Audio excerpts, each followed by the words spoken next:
Elle est en une du Parisien. Ça nous a interpellés ce matin. On y apprend qu'un certain Rémi Daillé, bien connu de la sphère complotiste, projetait de faire un coup d'État en France. Solène, que savons-nous ce matin? Nom de code de ce coup d'État, Opération Azur. Objectif, s'emparer de l'Élysée, oui, moyen avec l'aide d'une vaste organisation paramilitaire, une organisation clandestine, nationale, très hiérarchisée, coordonnée par d'anciens militaires chargés de sélectionner les troupes et de les aguerrir avec, dans un premier temps, plein d'emails envoyés le 12 avril dernier à plusieurs députés et sénateurs. Le signataire, un certain Rémi Daillé, oui, qui explique, je cite, « Le renversement populaire est inéluctable face à un gouvernement génocidaire coupable d'avoir proposé un vaccin qui tue. Seul un député a signalé ce courriel à la justice. » Rémi Daillé, il n'en est pas à son coup d'essai. Oui, donc pour ceux qui ne s'en souviennent pas forcément, Rémi Daillé, eh bien, il a 55 ans, figure du complotisme, ancien cadre déchu du MoDem, c'est lui, doublement mis en examen, il faut le rappeler. D'abord le 16 juin dernier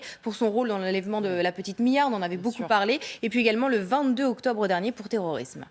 Alors, on sait ce qui était prévu exactement, Solène, le jour J, celui où il avait prévu d'attaquer l'Élysée. Eh bien oui, les troupes devaient se mettre en marche depuis les régions vers la capitale, équipées de boucliers de CRS, d'explosifs artisanaux répartis en voltigeurs, en grenadiers, en assaillants. Au total, 300 partisans. Ils avaient aussi prévu de prendre d'assaut une chaîne de télé ou de radio. Et ce qui est inquiétant, c'est que Rémi Daillé n'hésitait pas à parler dans plusieurs lettres d'un projet qui aurait fait, je cite, couler du sang et aurait été assimilé à du terrorisme.